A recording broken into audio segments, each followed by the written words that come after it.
Hello, and welcome to my living room. I've got the fireplace on because it's still a bit chilly out there, and I'm not willing to give up my trendy new look. So, I wanted to give you a little scoop on more Q&A about pop culture, and what better place to do it. So, get cozy, let my fire warm you, and let's dig in to some fun facts we didn't know we wanted to know, but now we will. So, last time, I think I was talking to you about the waltzing Matilda, which means taking a hike with your backpack on. And Mary Had a Little Lamb, which I didn't know was based on a real little girl with a real lamb, and she really did go to school, and I really did follow her around, which was really sweet. Now, who was little Jack Horner? I remember little Jack Horner sat in a corner. And I don't know if he's the one that stuck his thumb in a plum or something like that. But it is a nursery rhyme. And what do we know about it? At a time when Henry VIII was confiscating church properties, one monk appeased the king with the gift of a special Christmas pie. Inside the crust were deeds to 12 manor houses secretly offered in exchange for his monastery. The steward who carried the pie to London was Jack Horner, so a real person who along the way extracted a plum deed for himself. Plum as in like a good thing? Okay. So the guy who delivered the pie knew what was inside the crust. It wasn't a real pie. They faked that it was a pie to hide things, and no wonder they search cakes when they're baked and given to prisoners to make sure there's no files inside. Okay, or keys. All right, so he took one of them for himself so he could have one home. So it was for Mel's Manor, where Horner's descendants still live to this day. He stole it from a corrupt monk who didn't want to lose his monastery, gave in, took the deeds from people, so they donated it to save the monastery, and this guy took one for himself. Aw, man. Bad, Pete, bad. Okay, just bad. Okay, that's a shocker. Okay. Where did the bearded figure Uncle Sam come from? I know that from advertisements. Okay, so Sam Wilson was a meat packer who supplied preserved beef to the U.S. Army in the 19th century, so the 1800s. The barrels of meat were stamped U.S. to indicate they were property of the United States. But the soldiers joked that the initials were actually those of the supplier, Uncle Sam Wilson. So they considered the guy who fed them Uncle. The bearded figure in Uncle Sam was drawn and introduced by Thomas Nast, the same cartoonist who created the Republicans' elephant and the Democrats' donkey. Okay, but it's kind of nice. The person that feeds you kind of make them part of the family honorarily. It's kind of nice. Yeah. Okay, Uncle Sam, meat packer. Love it. How did the Mercedes automobile get its name? Now, I'm assuming a lot of Italians name their stuff after their daughters, after their kids or their wives, their sons. Yeah. So let's go. In 1900, the Daimler Corporation was commissioned to design and build a special racing car to add to the fleet of wealthy Austrian racers or car owners, or hang on, to wealthy Austrian somethings. Let me see here. I'm so blind in the dark. Okay, wealthy Austrian named Emil Jelinek. Okay, so Emil Jelinek. Mr. Jelinek gave the special car the nickname Mercedes, which was his daughter's name. I called it right. Jelinek was so impressed with the car that he bought into Daimler, and when the company, I thought that was an Italian car, oh wow, when the company merged with Benz, so Mercedes-Benz, Mercedes-Benz, In 1926, company officially decided to keep the name and market a commercial car as the Mercedes-Benz. Mercedes, his daughter, Benz, the company he merged with. Interesting stuff. I like that piece of information. Okay, why were dancers in the 30s and 40s called jitterbugs? Well, I thought jitterbug was the name of a dance. So jitterbugs, so the girls who danced, all jittery, jitterbugging. Okay. A band leader, Cab Calloway, coined the word jitterbug as a description of both the music and the dancers during the big band era. It came from a time when drinking alcohol was prohibited by law, giving rise to the popularity of illegal booze, so bootlegging. Okay. Because of its hangover effect, moonshine had long been called jitter sauce. Oh, and Calloway, while watching the intoxicated dancers, labeled them jitterbugs because they drank the jitter juice. Then they danced all jiggly to the big band music. Jitterbug. Okay. New thoughts.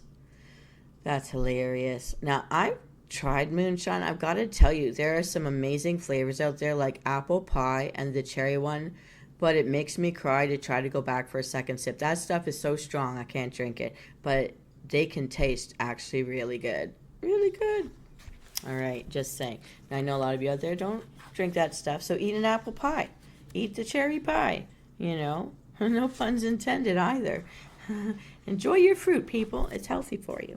All right. Now, jitterbugging. That's hilarious. Okay. Now, here comes one interesting to me. I like Dr. Pepper. I can't really drink it all the time because we know it's not good for our health. But how did the soft drink Dr. Pepper get its name? Okay. In Virginia in the 1880s, Wade Morrison, a pharmacist assistant, he wanted to marry his boss's daughter, but her father considered Morrison to be too old for her and asked him to move on. After Morrison had settled down, I guess with someone else, and opened his own drugstore in Waco, Texas, one of his employees came up with a new soft drink idea, which Morrison developed, and he named it after the man who gave him his start in the drug business, his old girlfriend's father, Dr. Kenneth Pepper. So he wasn't mad at the guy. Yeah, I don't know how to feel about that information, but okay. So the guy said, you can't marry my daughter, you're too old, man, go away. So he did, and invented a drink that maybe made him rich. Okay, so anyways, in 1963, Dr. Robert, how did the drink Gatorade get its name? I look at all these Gatorade water now. I tried it once. I actually didn't like it, but I'm nervous because Gatorade's so full of sugar. But anyways, how did Gatorade get its name? In 1963, Dr. Robert Cade was studying the effects of heat exhaustion on football players at the University of Florida. Oh, go Dolphins. After analyzing the body liquids lost during sweating, Cade quickly came up with a formula for a drink to replace them. Within 2 years, Gatorade was a $50 million business. Wow. The doctor named his new health drink, after the football team he used in his study, the Florida Gators. Interesting. Okay. Helping the Gators, Gatorade. Okay. Why do we call a bad actor a ham and a silly comedian slapstick? Okay. In the late 19th century, so 1800s again, second-rate actors couldn't afford cold cream to remove their stage makeup, so they used ham fat, and were called ham fatters until early in the 20th century, when these bad actors were simply called hams. Physical comedy became known as slapstick because of its regular use of crude sound effects. Two sticks were slapping together off stage to accentuate a comic's on-stage pratfall. being an Old English term for buttocks. So every time they fell on their butt, someone slapped two sticks together and you got slapstick. Slapstick comedy. Oh, okay. Well, I get that. That makes sense. Okay. Why are vain people said to be looking for the limelight? Interesting. In the early days of theater, the players were lit by gas lamps hidden, covered across the front of the stage. Early in the 20th century, it was discovered that if a stick of lime was added to the gas, the light became more intense. Interesting. And so they began to use the limelight to illuminate the spot on stage where the most important part of the play took place. Later, they called it the spotlight. Let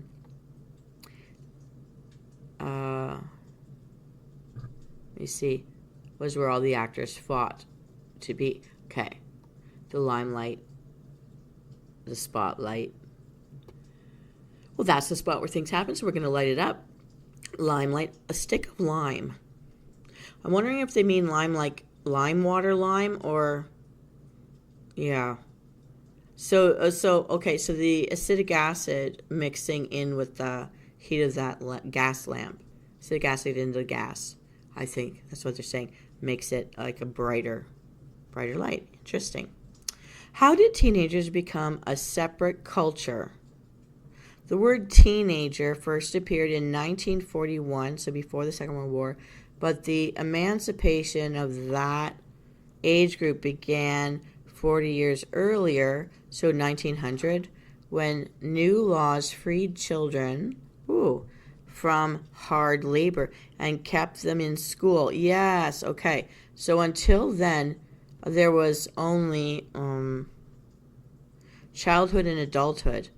At the age of 13, a girl became a woman, and could marry or enter the workforce, and a boy became a man. Today, teenagers are treated as children with suppressed adult urges. Okay, yes. And that doesn't sound so cheery. Let's move on. Why is a formal suit for men called a tuxedo? In the 19th century, 1800s, the accepted formal dress for men was a suit with long swallowtails.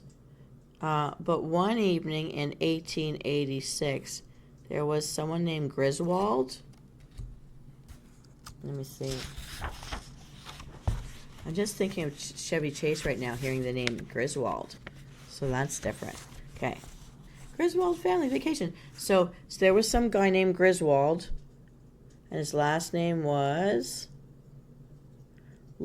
Lorillard, the heir to a tobacco fortune. He shocked his country club by arriving in a dinner jacket without tails. This fashion statement, it caught on, and the suit took on the name the place Lorillard introduced it to, Tuxedo Park, New Jersey. So he showed up without tails on his coat to cover his buttocks and thighs, and he did it at Tuxedo Park, New Jersey. Okay, well, right next door to New York, where the fashion shows happen. It's a tuxedo for Tuxedo Park. Interesting. Well, that saved you money on material, that's for sure. Okay. And, okay, I've got two more fun facts for you about pop culture. Things you may have wondered, but now you really know. Okay. Where did the coffee habit come from? It is a habit. I've tried to get off of it. I drank so much water during March break, and I'm drinking tea right now to try to not order coffee, but my coffee craving is really strong. So that's coffee habit. Where did it start? Okay. Muslims were the first to develop coffee.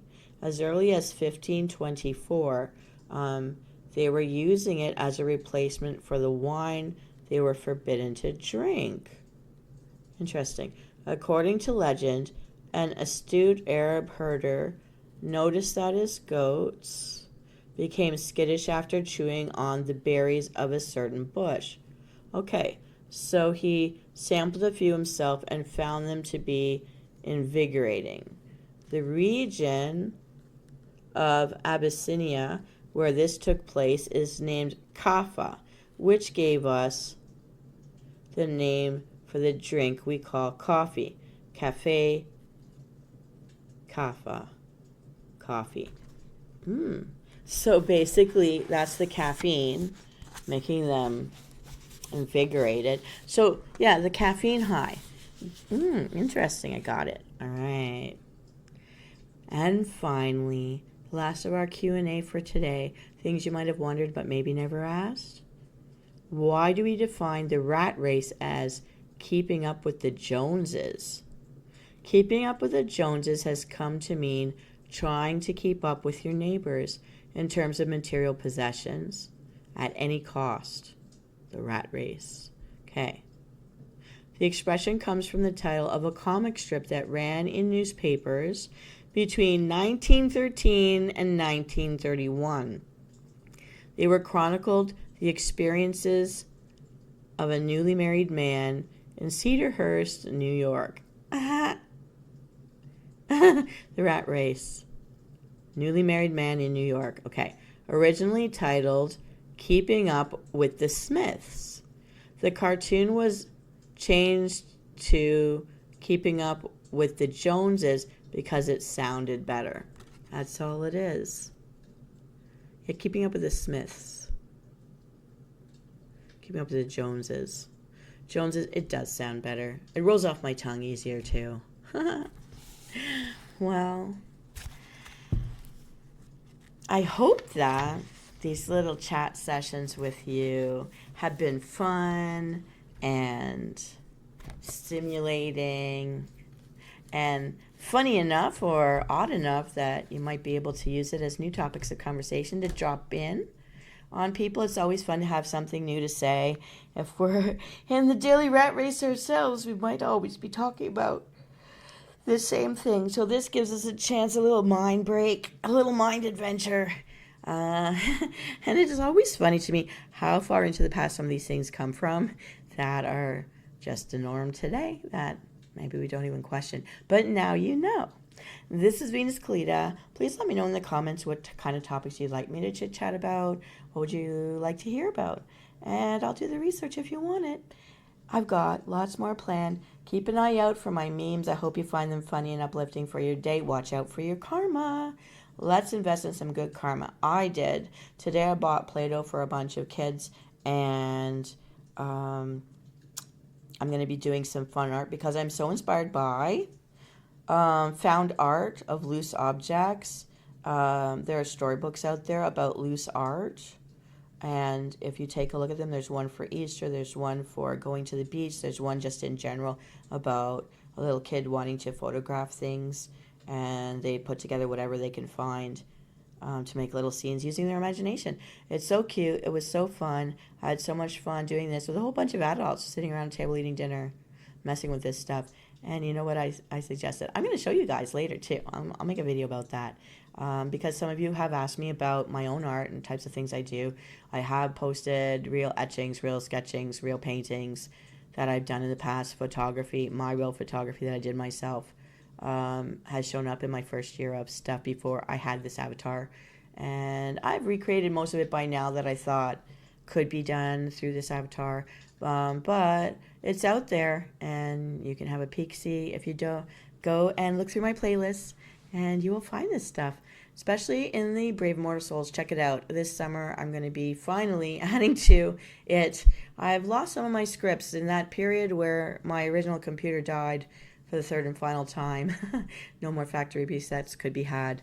But I am trying to resurrect whatever I can when I have the time. I will have time, July and August 2025 coming up.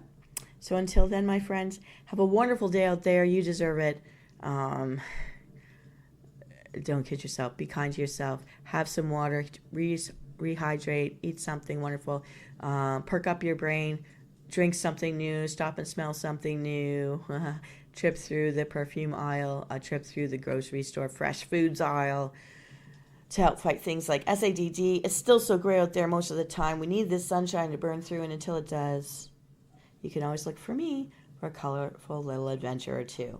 Also, this is Tuesday. Tonight I'll be on live. And if you're seeing this in a future time, Tuesday nights are Riddle Me Din Dins and Riddle Me Snack Nights, Riddle Me Blitzes if I have to be away for some reason. There will always be something that you can make at home for a little foodie adventure and travel the world through your kitchen, just like I do. Everybody, have a great day. This is Venus Callida. I'm signing out, and I'll see you next time. Bye.